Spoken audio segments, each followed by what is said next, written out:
ស្ដីមកដល់គ្នាចាថ្ងៃនេះមកបេះស្លឹកបាសយកទៅស្លចាព្រោះអីឃើញ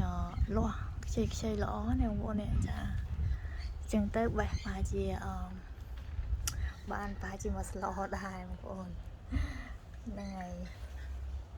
អូខេឡើងចាប់ផ្ដើមបេះបងប្អូនលាស់ណាឡើងខ្ចីទៅមកជូនកូនទៅសាលាអស់ពេលអញ្ចឹងទៅតនេនេះខ្ចីល្អទៀតណាតពីត្រូវទឹកភ្លៀងពីមួយថ្ងៃអញ្ចឹងលាស់ល្អហើយកាលណាយើងអត់បេះទុកទៅចាស់អញ្ចឹងតន់ខ្ចីបេះទៅឆ្ងាញ់ណាបងប្អូននេះ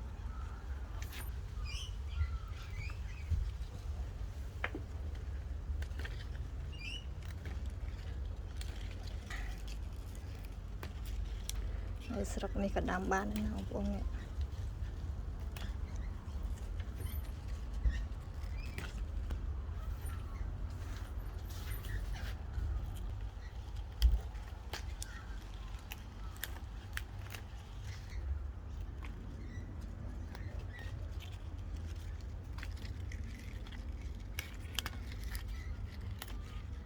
បេះបាននេះបងប្អូននេះបេះបានមកល្មមស្លហើយឥឡូវហ្នឹងទៅបេះម្ទេសនេះម្ទេសឃើញទុំដែរណាបេះម្ទេ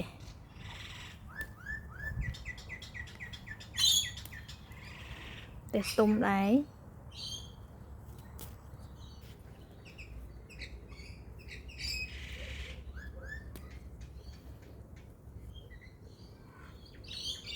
ដាក់ស្លដាក់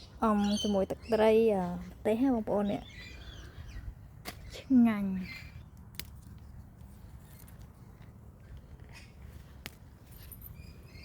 ទុំច្រើនណាស់បងប្អូន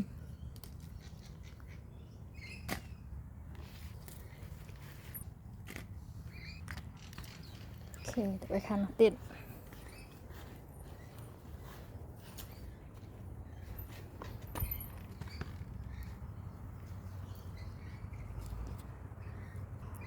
ត្រីហឹលតិចមកឆ្ងាញ់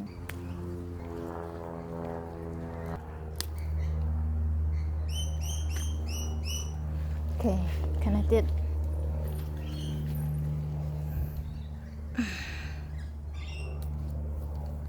បេះអស់ទុំម្សាបងប្អូនលើបានហើយស្លឹកបាសម្ទេសនេះជីក៏ល្អដែរបងប្អូនហើយជីពណ៌ត្រីណាអូខេ